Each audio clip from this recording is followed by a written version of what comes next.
Welcome to Innovations and Breakthroughs with your host, Rich Goldstein, talking about the evolutionary, the revolutionary, the inspiration and the perspiration, and those aha moments that change everything. And now, here's your host, Rich Goldstein.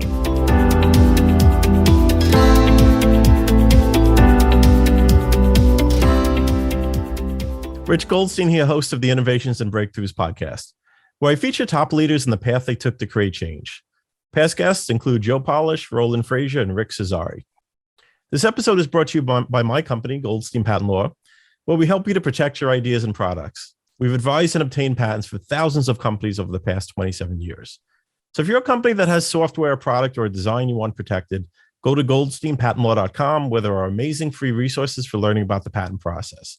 And you could email my team at welcome@goldsteinpc.com to explore if it's a match to work together.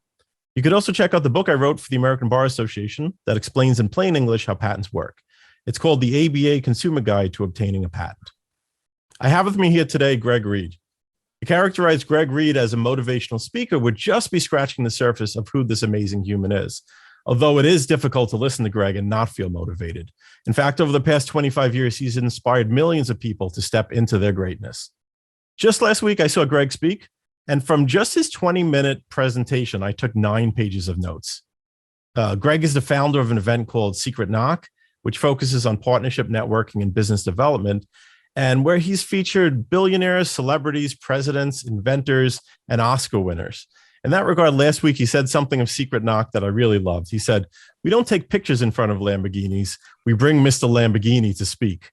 So I'm looking forward to checking out that event. Greg is also a filmmaker. He produced the film Wishman that tells the story of the creator of the MakeAWish Foundation. Dr. Greg Reid has published, co-authored, and been featured in over 100 books, including 28 bestsellers. Including 3 Feet from Gold and his most recent title, Wealth Made Easy. He has been honored for his work in mentoring youth at the White House. So I'm very pleased to welcome here today my friend, Greg Reid. Welcome, Greg. And then the crowds go wild. So, I got to talk about Lamborghini. Yes. So he and I toured India together because it was one of my bucket list items to get an honorary PhD because I barely graduated high school. And so the deal was if we did the commencement speeches throughout the entire nation, we got these little degrees. So we did. It was amazing. But I asked him a question. I go, how did you and your dad create such a legacy with no commercials, but you guys, sold the Lamborghini brand?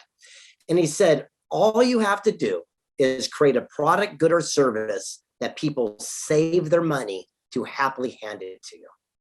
And so what do you mean? He goes, no one's going to save their money to buy your book, Reid. He goes, but they'll cash in their 401k to drive our car. He goes, you'll never spend $4,000 a night to live in your own apartment, but you'll happily cash in the family vacation fund, go to Anaheim and give it to a mouse with big ears. He goes, if you can create a product, good, service, or experience that people save their money to give to you, you'll never run out of cash. Yeah, that's great advice. I mean, it really is. It's a matter of like, when it's valued to the level that that it goes beyond what you could afford presently, it's something you aspire to, then you've created a big value, I guess, is a way to look at that, right? Yeah, absolutely. And it was really cool because he came to Secret Knock a few years ago and he was so proud. He came out with the Lamborghini, Tonino Lamborghini watch collection. And he gave me one on stage, but we couldn't figure out how to make it work. It was brand new. He didn't even see it.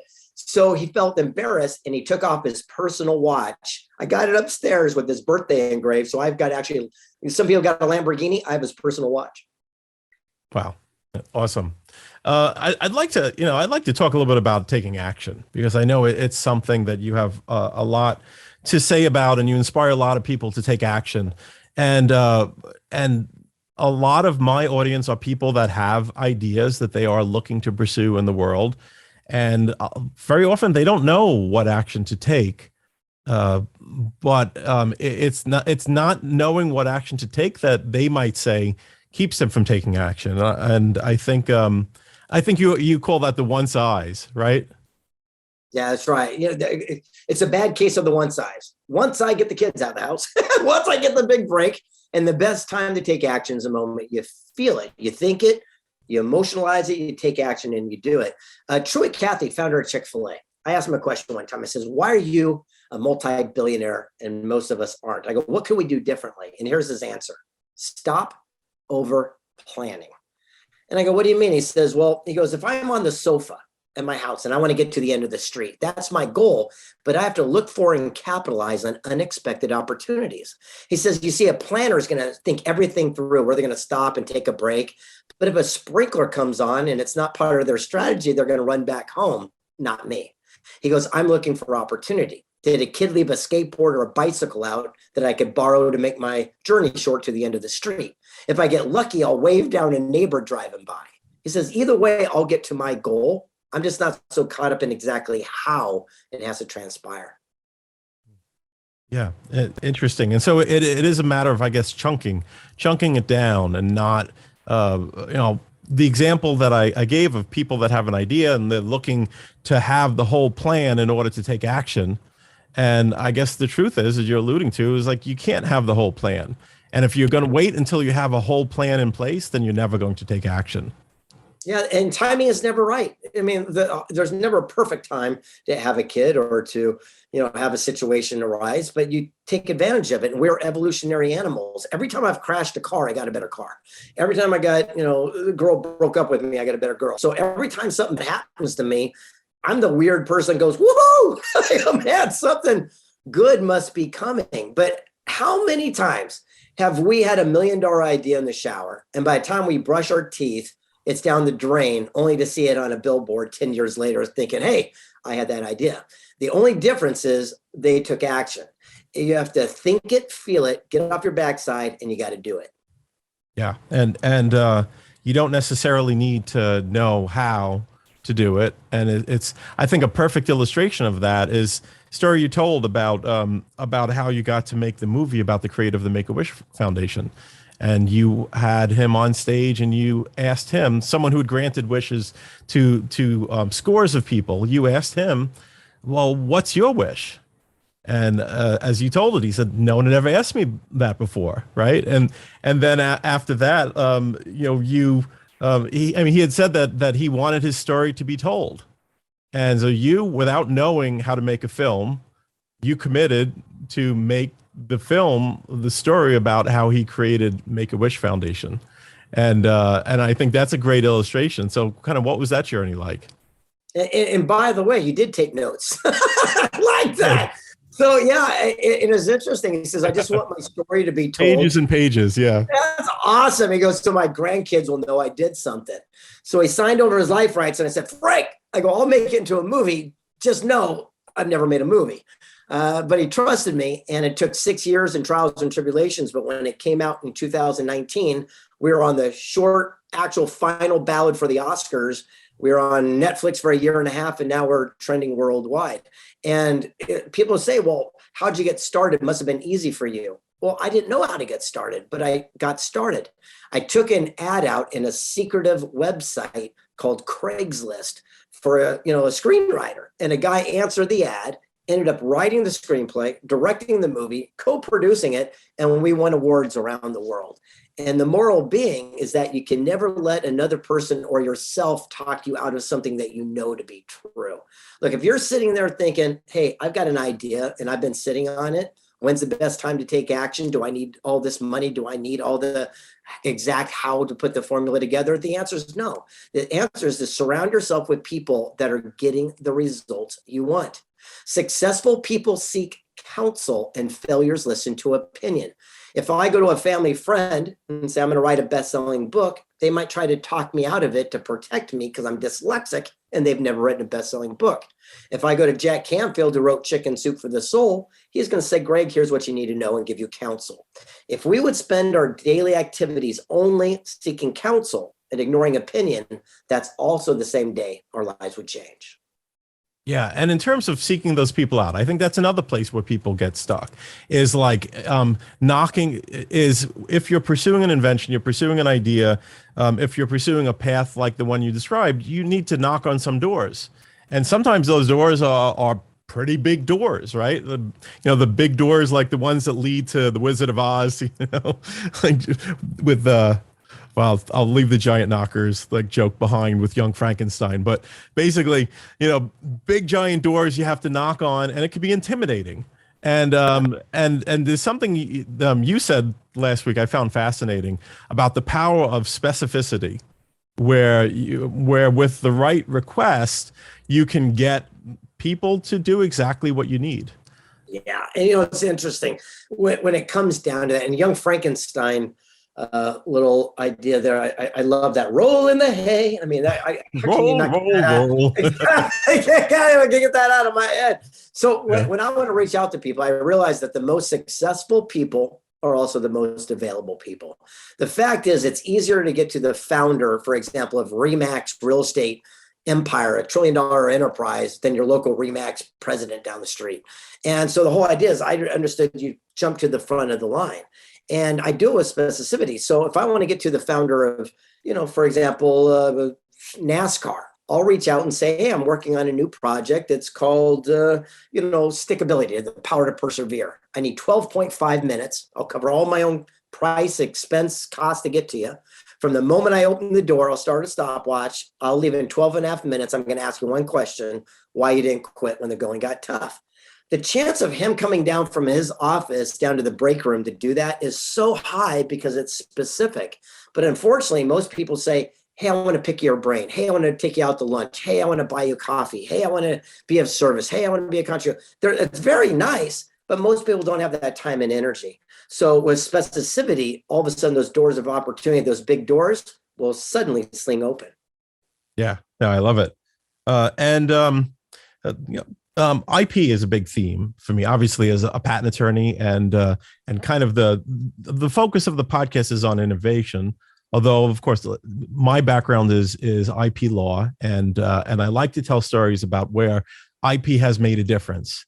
So in your career, where have you seen, or any examples that you've seen of where owning the IP made a difference for someone in achieving what they were out to achieve? Yeah, I put it in my daily life. I mean, every single day. So when I'm writing, I've been published in 128 books, 45 languages, have a star on the Walk of Fame, and every one of those is IP. It's all copywritten law. And more importantly, when my events, for example, you mentioned Secret Knock, well, that's trademarked, right? So I've got to make sure I do that. All the way down to some of the amazing friends that we've met along the time. When I met the founder, for example, of Pictionary, I believe you met him last week as well, Rob Angel. Well, of course, they have to patent, trademark, copyright all their different products so that they have exclusivity, so that they can bring that to the marketplace, knowing that they're the ones getting there first. So I think it's very important to put it out. And a lot of times people will say they're going to do that last, but I believe it's one of the things you want to lead with, at least in my counsel, in my experience. So I make sure I always, take action, and I let the legal follow. But more importantly, when it comes down to IP, I put the attorneys out front, because I want to make sure what I'm saying, I actually have the rights to put out there. Yeah. Awesome. And I think that's great advice. Let's talk about Secret Knock. So it's an event, and you do it. How often per year do you do Secret Knock? Yeah, it's like once, twice a year. It kind of depends upon the year. People are hunkering to get out right now, so I'm probably doing it twice this year because of everything being shut down for a while. And it's really interesting. It's known as Forbes Inc. Entrepreneurs. And now we're teamed up with Success Magazine's top event for business leaders, and it's known as the greatest event you cannot attend. I'll say it again. It's the greatest event you cannot attend. You can't just go to a website and give me money to go to it. It doesn't work that way.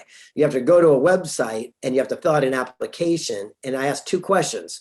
What do you bring of contribution to our community? And more importantly, what can our community bring of contribution to you?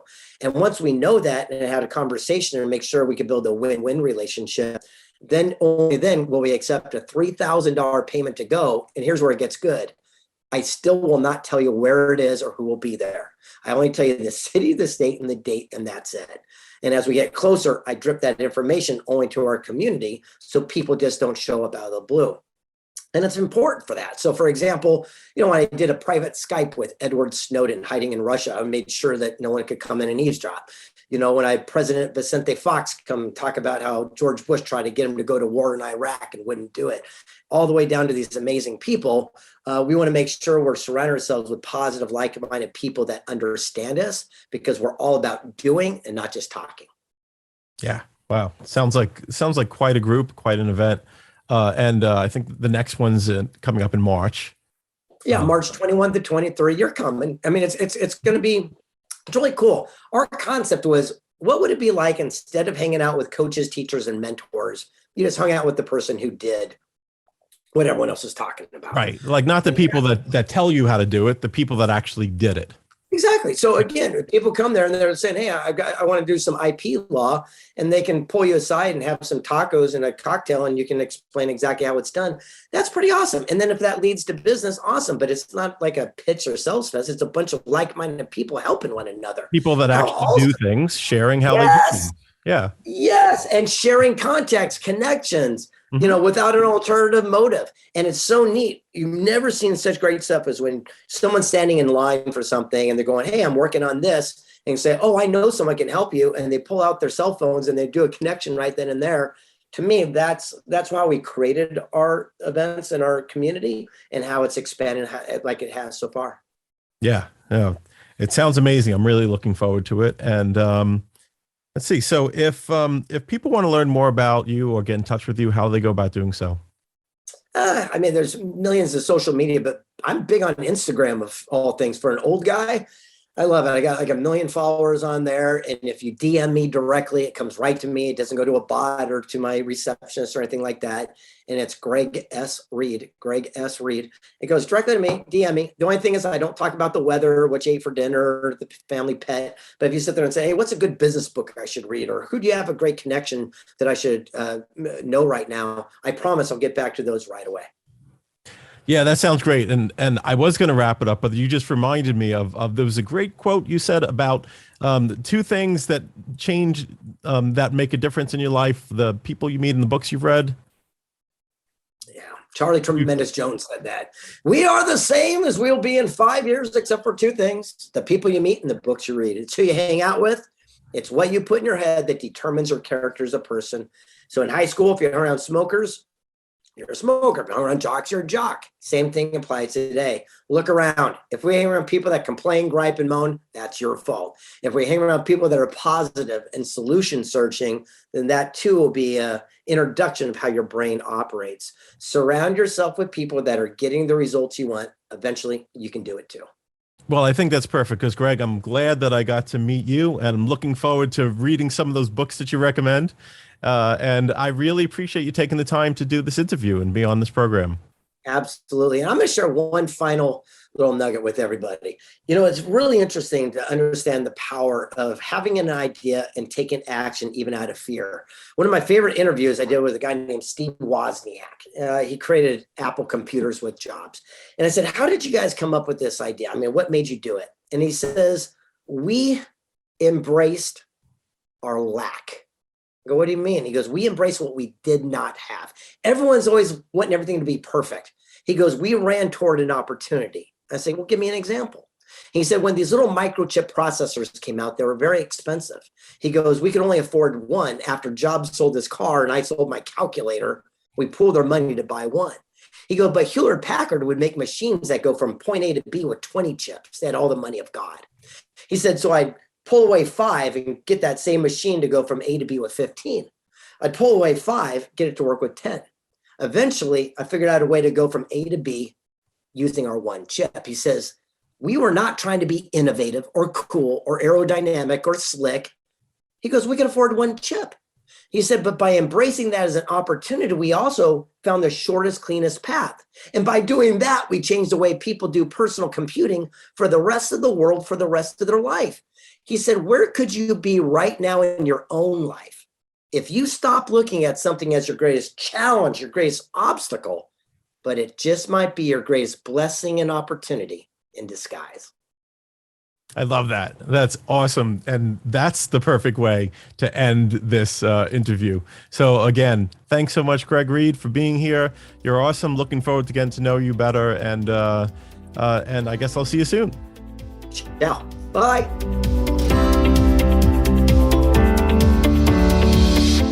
Thanks for listening to Innovations and Breakthroughs with your host, Rich Goldstein. Be sure to click subscribe, check us out on the web at innovationsandbreakthroughs.com, and we'll see you next time.